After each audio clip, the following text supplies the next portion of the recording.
kumenya ese indirimbo aririmba koko zaba ari indirimbo zinogeye amatwi cyangwa n'ugushakisha kandi kirenzeho wiyita kwimba.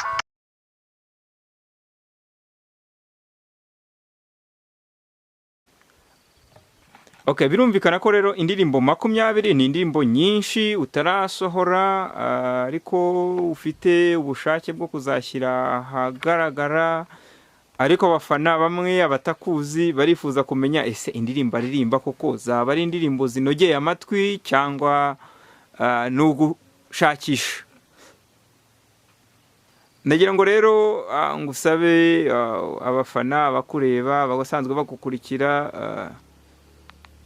ubaririmbire. Ugiye kubaririmbira indirimbo yitwa ngo iki? Ngiye kubaririmbira indirimbo yitwa Igeno. Muri make nayise Igeno, nyine mvuga ko nyine nzanabigwamo, nyine umuziki nzawugwamo. Twagiye rero.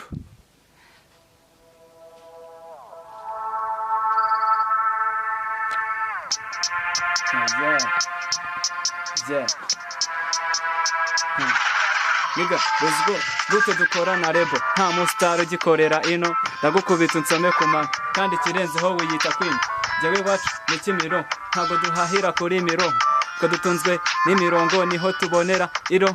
Nge ngabavuga ko ntatarangira, reka mbereke yuko abo mbarenze, bereke ko tarankayivara, ntakeneye n'abambaye ivara. Najyaga nibwira yuko injyana nyarwanda nge nzanayigwamo, none ndabona biri kunshabuka, reka njyewe nkabihitira kumbereke kabaraperi duhari. Najyaga nikaraga imihanda niga nkaragira freestyle cyari mu gice, sindasoza uraririra rimwe do biniga ifite rare, sinyeneye kurara mu mabare.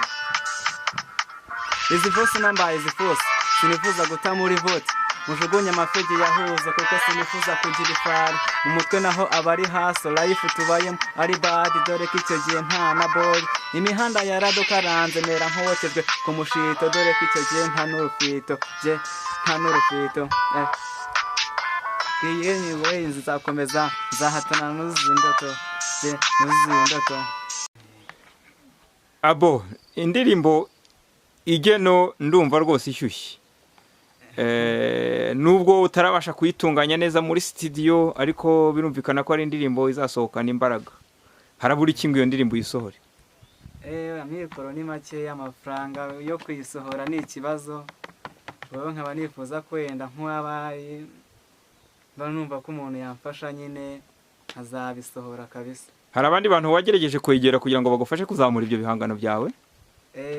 Ntaba, ariko nyine nabo nabajije, nabo mbona bavuga ati bansaba amafaranga muri make.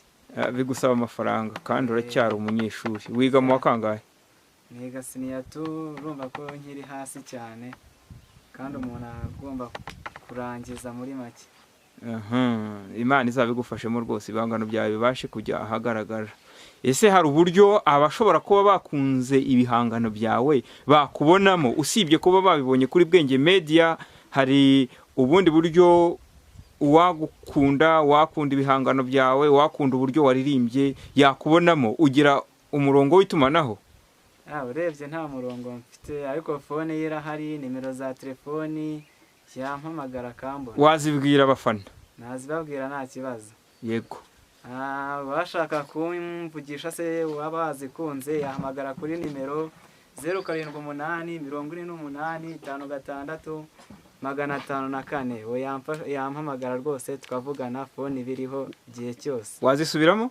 0788565554. Nizere ko rero abakunze ibihangano byawe bashobora kugira uburyo bagutiza imbaraga kugira ngo impano yawe ikomeze izamuke kandi izabashe no kukugirira akamaro. Izo ndirimbo wanditse ufite, nibura niyo wabasha gusohoramo 2, 5 gutyo zose zikazashyira zikajya ahagaragara. Uhaye freestyle ku ndirimbo ya mbere, ariko se ufite n'indi ndirimbo witeguye kuririmba aka kanya muri studio za Bwenge Media?